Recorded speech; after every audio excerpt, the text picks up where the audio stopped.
Salam əziz müəllimlər, hər birinizi xoş gördük. Mən Şahanə Arif bugün sizlərə rəylər və gözləntilər arasındakı fərqi izah edəcəm.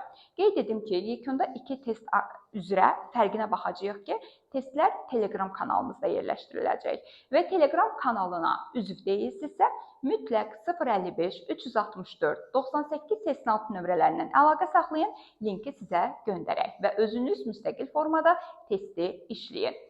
Birinci olaraq gözlənti və rəyin ortaq cəhəti hər ikisi cari planımızda çox əsas sayılır. Hər ikisi müəllimin pedaqoji taktının ustalığını tələb edir. Hər ikisi müəllimdən çox güclü bir konstruktiv bacarıq tələb edir. Gəlin görək, məsələ nədir? Gözlənti ilk öncə müəllimin uşaq haqqında qurduğu ümidi və ehtimallarıdır. Müəllimin uşağa olan xoş inanclarıdır. Təbii ki, gözləntilər əvvəlcədən qurulur, rəylər isə sonradan verilir. Yəni, gözlənti ilə rəyin birinci fərqi nə oldu? Gözlənti əvvəlcədən quruldu, rəylər təlim fəaliyyətinin sonunda verildi. İkinci bir məsələ. Gözləntilər sosial-emosional inkişafa, dəstəkləyici mühitin psixoloji mühitinə aiddir. Lakin rəylər daha çox uşağın inkişaf yönümlülüyünə sirayət eləyir.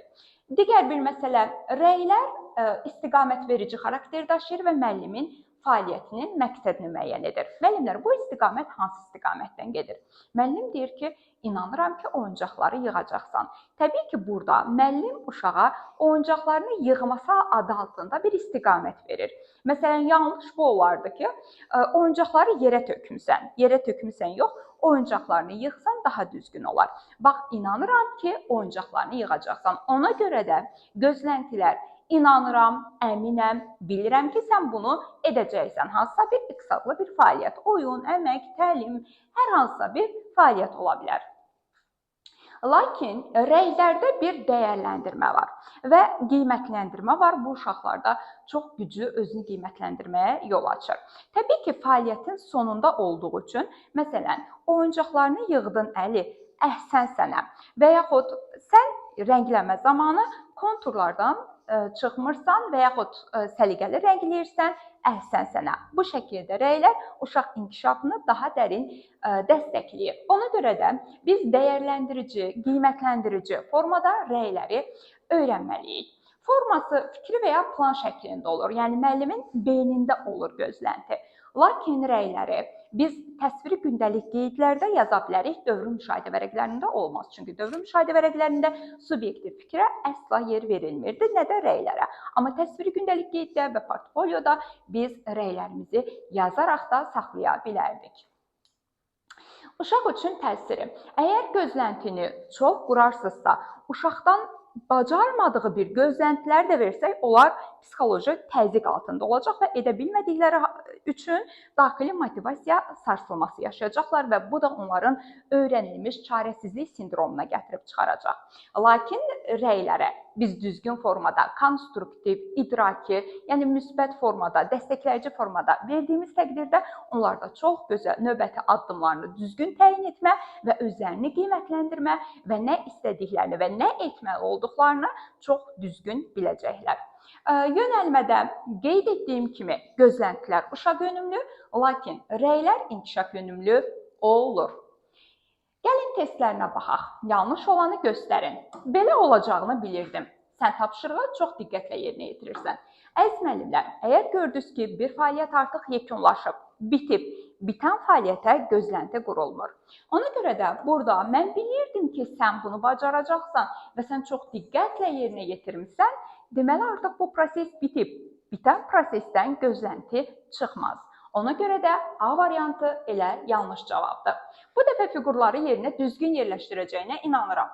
Əlbəttə ki, az öncə qeyd etdim. İnanıram, əminəm, bilirəm ki, sözləri varsa, bu həqiqətən də gözləntidir. Oyuncaqları yerbəyer etdiyin üçün otaq səliqəlidir. Təbii ki, səbəb-nəticə əlaqəsini gətirib uşağın fəaliyyətinə yönəlik. Ona rəy bildirirsinizsə, bu çox düzgündür. Qeyd edim ki, uşağın şəxsiyyətinə rəy bildirmək olmaz. Onun hərəkətinə və bilavasitə davranışına rəy bildirməlisiniz. Əminəm ki, bu dəfə rəngləri daha diqqətlə seçirsən, bu bir gözləntidir. Çünki əminəm ki, sözü var. Fırçanı düzgün tutduğun üçün rəsmin daha təmiz. Bu da rəy hesab olunur. Doğru cavabımız A variantı.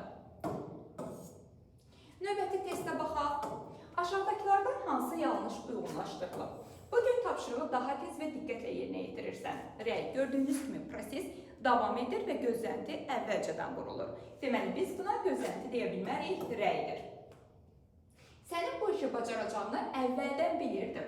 Artıq bu keçmişə gedir amma gözlənti gələcəyə yönəlik olur. Deməli, bu da yanlış bir cavabdır. Proses bitibsə, bu gözləntiyə hesab olunur. Əminəm ki, bu dəfə fiqurları özün düz yerinə qoyursan, gördüyünüz kimi konkret bir, belə deyək də, əminəm ki, ilə başlayır, açar söz verilib. Deməli, bu həqiqətən də gözləntidir. Çiçəkləri düzgün rəngləmsən, içindən çıxmadan boyamısan. Gördüyünüz kimi bu da rəydir, çünki konkret fəaliyyətdir. Əgər biraz da çalışsan, bu dəfə rəsmi tamamlaya biləcəksən. Gördüyünüz kimi müəllim uşağa biraz da daha çalışqan olduğunu tövsiyə edir və növbəti addımını uşağa xatırladır. Deməli, bu da həqiqətən bir rəydir. Yanlış cavabımız B variantı oldu. Təşəkkürlər.